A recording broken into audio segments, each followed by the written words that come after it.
से सीखा और जो चमक हम सबके चेहरे पर दिख रही है, प्रदेश के लोगों पर दिख रही है कि यह चमक सूरज की नहीं मेरे किरदार की है।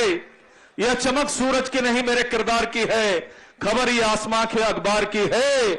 मैं चलूं तो मेरे संग कारवां चले, बात गुरु नहीं मेरे एतबार की है। ऐसे माननीय माथुर जी को हम सब सुनना चाहते हैं। मैं उन्हें आमंत्रित करता हूं। माननीय ओम प्रकाश माथुर जी। भारत माता की। मुझे ऐसा लग रहा है कि 14 सीट जीतने के बाद मन इतना आलसी हो गया है कि अब क्या है, कोई काम तो बचा नहीं अपने पास। लोकसभा की 2 सीट है, हम इसलिए जीतते हैं तो जय बोलने में भी थोड़ा वजन लग रहा है।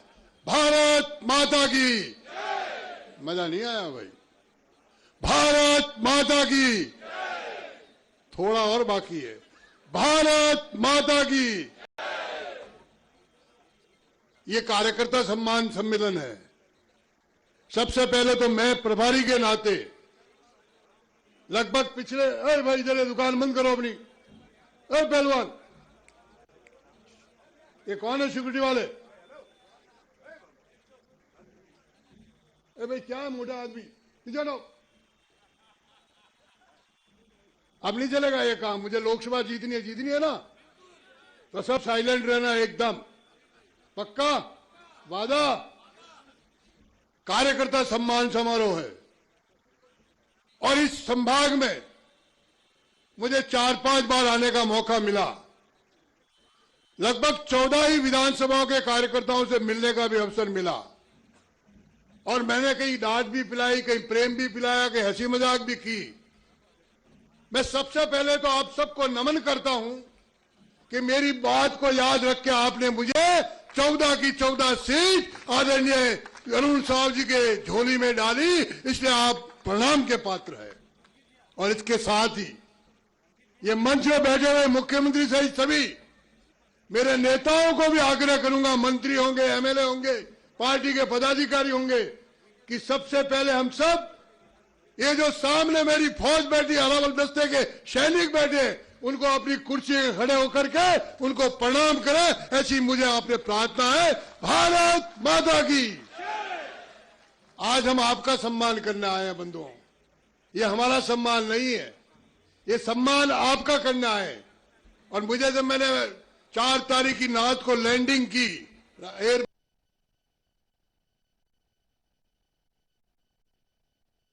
एयरपोर्ट पे, तो मुझे प्रेस ने पूछा, माथुर साहब ये नया काम क्या शुरू कर दिया आपने? छत्तीसगढ़ बनने के बाद सरकार तो पहले दोनों पार्टियों की बनी, लेकिन कार्यकर्ताओं का सम्मान का सम्मेलन छत्तीसगढ़ में पहली बार आ रहा है। तो मैंने उनको कहा, मेरी पार्टी किसी जाति की नहीं है, मेरी पार्टी किसी एक पार्टी की नहीं है, मेरी पार्टी किसी एक नेता की नहीं है, मेरी पार्टी एक संभाग की नहीं है, मेरी पार्टी लाखों कार्यकर्ताओं की पार्टी है। इसलिए अगर सम्मान होना चाहिए तो कार्यकर्ताओं का होना चाहिए। और आपने जो परिश्रम दिया है, साल भर जब पहले मेरी नियुक्ति हुई तो मैं अब तक 8 प्रदेश जीता चुका था और सारा मीडिया, सारे सर्वे, और जैसा अभी हमारे मुख्यमंत्री जी ने कहा, हमें भी विश्वास कम होता था कि कैसे जीतेंगे। लेकिन आप देता हूं कि मैंने जब आके कार्यकर्ताओं का मिलना हुआ मेरा और कार्यकर्ताओं का नीचे की नब्ज टटोली, तो मेरा विश्वास पक्का हुआ और मैंने पहली बार लैंड करते ही कहा, मैं चुनाव एग्रेसिव रूप से लड़ूंगा और इन कार्यकर्ताओं के भरोसे छत्तीसगढ़ में पूर्ण बहुमत की सरकार बनाऊंगा। और बंधुओं, ये मैंने नहीं बनाई, सभी ने मेरा नाम लेकर के मुझे धन्यवाद दिया है। ये जो पहली बार एकदम से 13% से ज्यादा वोट का जंप करना, पहली बार आज तक छत्तीसगढ़ बनने के बाद कभी भी हम 50 क्रॉस नहीं कर पाए, पहली बार 54 सीट जीत करके आना, पहली बार सरगुजा की 14 के 14 सीट जीतना, ये अगर कोई कार्य किया है, कोई परिश्रम किया है, तो ये मेरे सामने बैठे देवतुल्य कार्यकर्ताओं ने किया है, उनके परिणाम स्वरूप किया है। अब लोगों का आश्चर्य हुआ, आपके पूर्व मुख्यमंत्री भी मेरी मजाक उड़ाया करते थे, माथुर साहब आए हैं बड़ी आयु के हैं, ये क्या करेंगे? छत्तीसगढ़ बड़ा प्रदेश है, इनकी पार्टी तो सोई हुई पड़ी है। अब मैंने कहा भूपेश जी, बड़ी आयु का हूं या छोटी आयु का, आ जाओ, अगर दौड़ लगानी है तो दौड़ में मेरे से 20 साल छोटे होंगे, अगर मैं पीछे हट जाऊं तो उसके बाद बात करना। मैं कार्यकर्ताओं के बल पे दौड़ता हूं, मैं मेरी शरीर के बल पे नहीं दौड़ता, मैं मेरा खुद के बल पे नहीं दौड़ता। मेरी अगर दौड़ है तो ये लाखों लाखों देव तुल्य कार्यकर्ता मेरी दौड़ है। और कार्यकर्ताओं ने काम किया बंधुओं, कार्यकर्ताओं ने बांध किया। कोई कल्पना कर सकता था कि बस्तर में हम 12 में से 8 सीट जीतेंगे? कोई कल्पना कर सकता था कि सरगुजा में 14 की 14 सीट जीतेंगे? अगर ये कल्पना थी तो आपके लोगों के मन में थी, और आपने मेरे पे जो भरोसा किया। और अब लोग कहते हैं चलाएंगे जब लगेगा। अरे चलाए, अगर कभी कोई संकट आया है तो विष्णु ही धरती में संकट दूर करने आया है। आपके बीच में मैंने आपके सरगुजा के लाल विष्णु को उतारा है। आपकी कोई समस्या नहीं रहेगी। यह छत्तीसगढ़ पुनः विश्व के मानचित्र पे उभरेगा, ऐसा हमारा संकल्प है। अभी तो 25-26 दिन हुए, अभी तो 25-26 दिन हुए। अभी मुख्यमंत्री जी ने आपने मोदी की गारंटी गिनाई। आप चिंता मत करो मेरे भाई और बहनों, मेरे युवा साथियों, जितना जोश से स्वागत करते हो उतना जोश से ही आदरणीय मुख्यमंत्री जी मोदी की गारंटी पूरी करेंगे। यह आपको मैं विश्वास दिला के आया हूं, विश्वास दिलाना आया हूं। अरे अभी तो लंबा चल रहा भाई। जब भी हम इकट्ठे होते हैं, मैं तो 14 में गुजरात का प्रभारी था, लोकसभा का चुनाव आया तो उस समय भी सारे हमारे विरोधी इकट्ठे हुए। अब उनको यह तो पता लग गया कि मोदी का मुकाबला अकेला कोई पार्टी नहीं कर सकती। तो उस समय चंद्रबाबू नायडू हैदराबाद में इकट्ठा किया था, 28 पार्टियां इकट्ठी हुई थी, हाथ से हाथ पकड़कर मंच पे खड़े हुए थे। लेकिन क्या हुआ 14 में? 35 साल के बाद आपके परिश्रम में, मोदी के नेतृत्व ने पूर्ण बहुमत के साथ हमने सरकार बनाई। अकेली पार्टी का पूर्ण बहुमत आया। फिर 19 में इकट्ठे हुए। 19 में क्या हाल हुआ? 14 से ज्यादा जीत के आए हम। और अब 24 में एक इंडी बनी है। इंडी सुन रहे हो ना? इंडी, रोज उसकी मीटिंग हो रही है।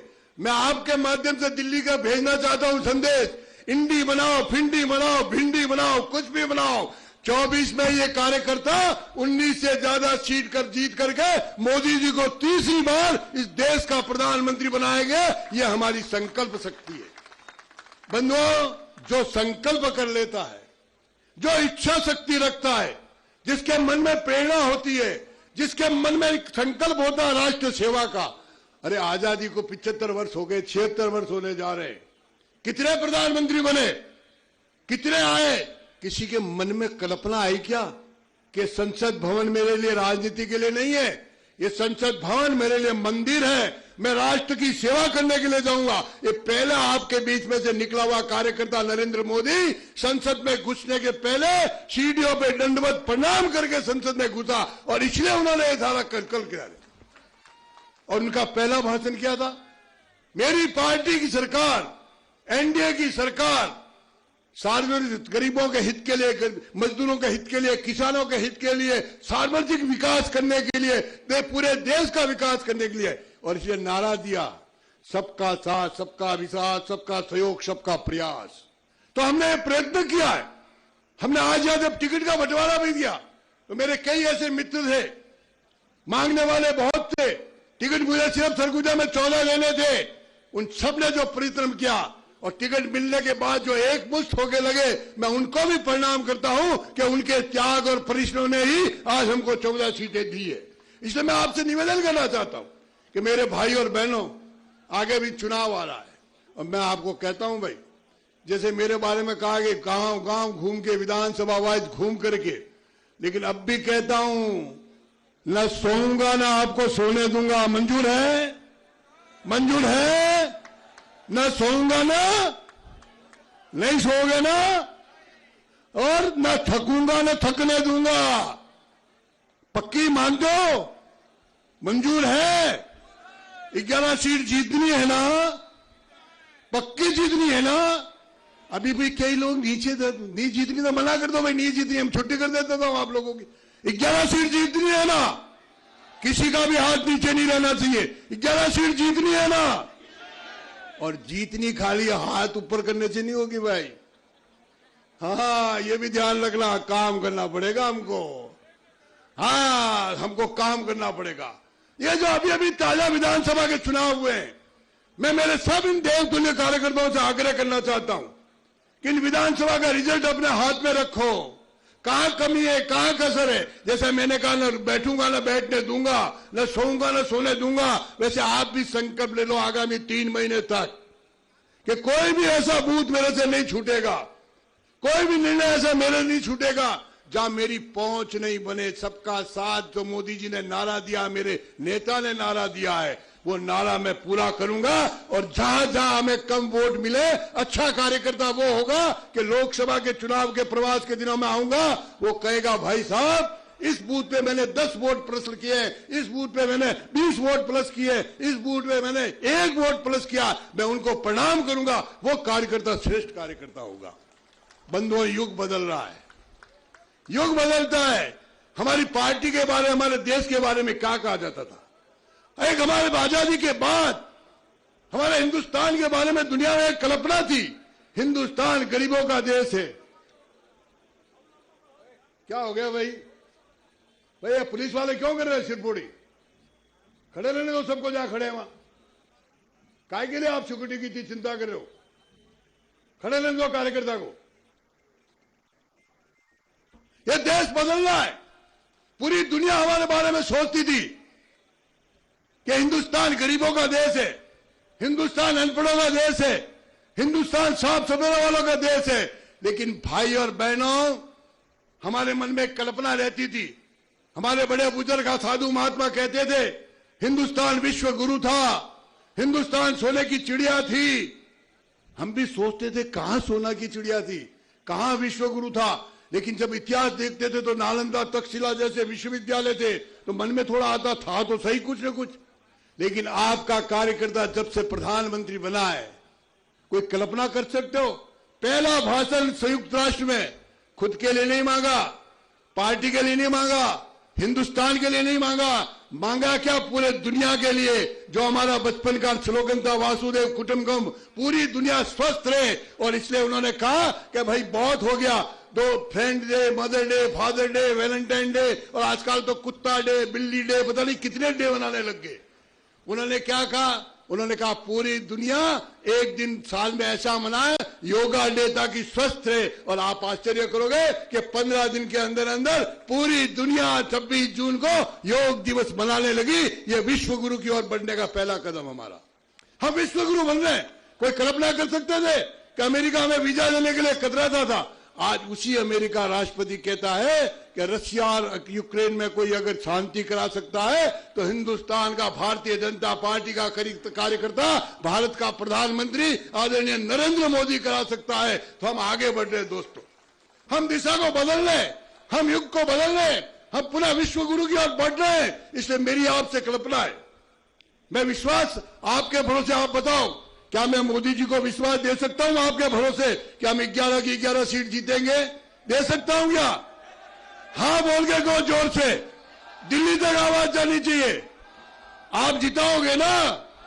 और अगर हमने यहां से 11 कमल के फूल भेज दिए, बंदों में और एक विनती करना चाहूंगा, नाम में मत उलझिए, ये मेरे पे छोड़ दीजिए। मेरे कैसे नए नए लोग आए, ये राम कुमार टोपो, यानी सीतापुर आजादी के बाद नहीं जीते, ये राम कुमार हाथी को मार के आ गया, अपने पास टोपो जीत करके आ गया। कोई कल्पना नहीं कर सकता था।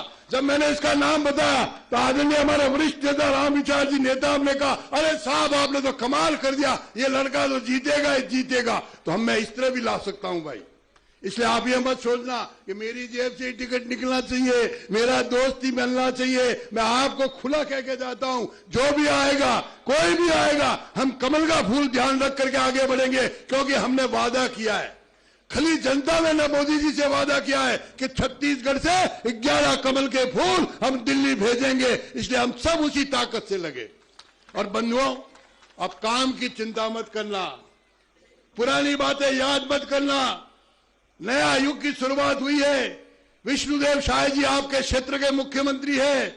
मुझे लगता है विष्णुदेव जी को भी पता नहीं था कि मैं एमएलए लड़ रहा हूं तो मुख्यमंत्री बनूंगा या क्या, इन्होंने भी कभी नहीं कहा।